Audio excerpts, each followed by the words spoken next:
सूरज चांद रहेगा,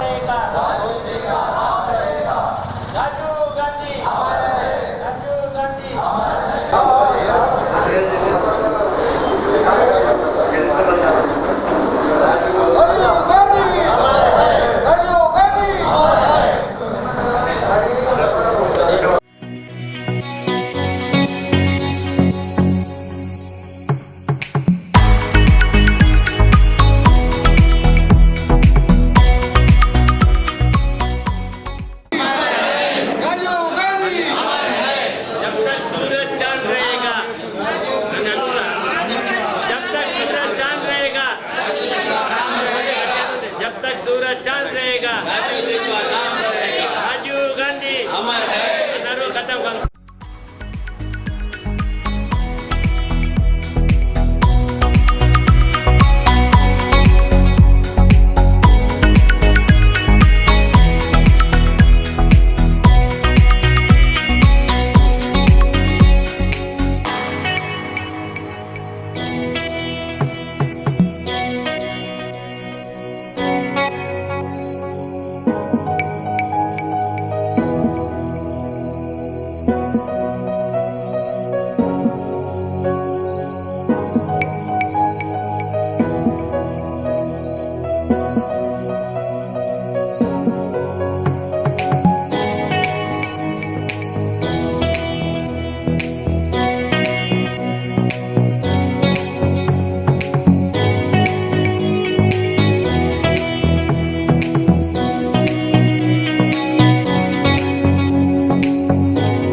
మాజీ ప్రధాని భారతదేశ మాజీ ప్రధాని స్వర్గీయ శ్రీ రాజీవ్ గాంధీ గారి 90వ జయంతి సందర్భంగా నిజామాబాద్ నగరంలో నగర కాంగ్రెస్ పార్టీ జిల్లా కాంగ్రెస్ పార్టీ ఆధ్వర్యంలో ఈరోజు ఆయనకు ఘనంగా పార్టీ ఆఫీస్లో కానీ ఇక్కడ రాజీవ్ చౌక్లో కానీ ఘనంగా నివాళులు అర్పించడం జరిగింది.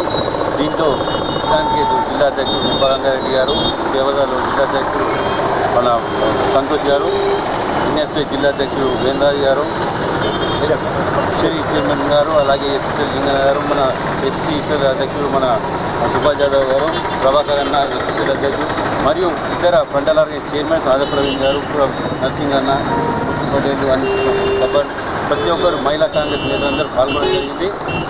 ఇట్టి మహనీయుని ఈరోజు మనం స్మరించుకోవడం చాలా కాంగ్రెస్ పార్టీకి మరియు భారతదేశ ప్రజలందరికీ చాలా అవసరమైన రోజు. ఎందుకంటే భారతదేశంలో ఐటీ రంగాన్ని మరియు అభివృద్ధి పదంలో రక్షణాత్మకంగా కానీ ఐటీ రంగంలో కానీ ఒక విప్లవాత్మకమైన మార్పులు తెచ్చింది అంటే రాజీవ్ గాంధీ గారిని చెప్పక తప్పదు.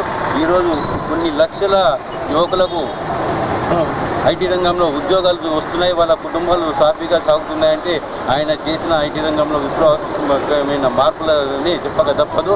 కాబట్టి రాజీవ్ గాంధీ గారు ఈ దేశ రక్షణ కోసం కానీ దేశం ఆర్థికంగా పుంజుకోవడానికి కానీ ప్రతి వ్యవసాయ రంగానికి కానీ ప్రతి ఒక్క దాంట్లో ఆయన విప్లవాత్మకమైన మార్పులు తీసుకురావడం జరిగింది.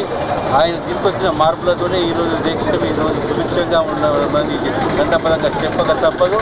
కొంతమంది టీఆర్ఎస్ నాయకులు ఈరోజు మొన్నటిదాకా ఐటీ మినిస్టర్గా చెలాయించి ప్రపంచవ్యాప్తంగా నేను పెద్ద సీఓని గొప్ప నోటిన కేటీ రామారావు గారికి మేము ఈ వేదిక ద్వారా హెచ్చరిస్తున్నాము. ఖబర్దార్, భారతదేశంలో ఐటీ రంగానికి ఎంతో సేవ చేసిన రాజీవ్ గాంధీ గారి చలవ వల్ల, సోనియా గాంధీ గారి చలవ వల్ల నువ్వు ఐటీ మినిస్టర్గా ఎదిగావు. అటువంటి వ్యక్తి విగ్రహాన్ని అసెంబ్లీ సెక్రటరియట్ ప్రాంతంలో కానీ అసెంబ్లీ ప్రాంతంలో పెడితే తీసేస్తా అని చెప్పేసి నువ్వు ప్రజాముఖంగా చెప్పడం జరుగుతున్నది. నీకు దమ్ముంటే నువ్వు రాజీవ్ గాంధీ విగ్రహాన్ని ఒక్కసారి ముట్టి చూడు. కాంగ్రెస్ పార్టీ కార్యకర్తలందరినీ తోడుకలు తీస్తారని చెప్పి ఈ విధంగా నేను చెప్పక తప్పదు. ఆయన చలవ వల్లనే నువ్వు ఈరోజు ఐటీ మినిస్టర్గా ఇంతకుముందు ఒక వెలుగావు. మళ్ళీ ఇది 10 ఏళ్ల పాటు నువ్వు టీఆర్ఎస్ గవర్నమెంట్ ఉండే మళ్ళీ ఎందుకు తెలంగాణ తల్లి విగ్రహం అక్కడ నువ్వు స్థాపించలేకపోయావు అంటే రాజకీయంగా దీన్ని బురద చల్లడానికే కాంగ్రెస్ పార్టీ మీద నువ్వు మాట్లాడుతున్నావు అని చెప్పి నీకు మరొకసారి ప్రజలు గుణపాఠం ఓట్ల ద్వారా చెప్పినా కానీ నువ్వు ఇంకా బుద్ధి మార్చుకుంటలేవు. ఖబర్దార్ నీ ఇంటిని నీ కేసీఆర్ ఫామ్ హౌస్ అందరినీ కాంగ్రెస్ పార్టీ కార్యకర్త గిరవ వేసిందనుకో నీకు మళ్ళీ ఒక్కసారి గుణపాఠం చెప్పక తప్పదు. కాబట్టి మరొక మారు మాజీ ప్రధాని రాజీవ్ గాంధీ గారి జయంతి సందర్భంగా నిజామాబాద్ నగరం మరియు జిల్లా ప్రజలందరికీ ఆయనకు ఘనంగా నివాళులు అర్పించినందుకు కాంగ్రెస్ పార్టీ శ్రేణులందరికీ ధన్యవాదాలు తెలియజేస్తున్నాను.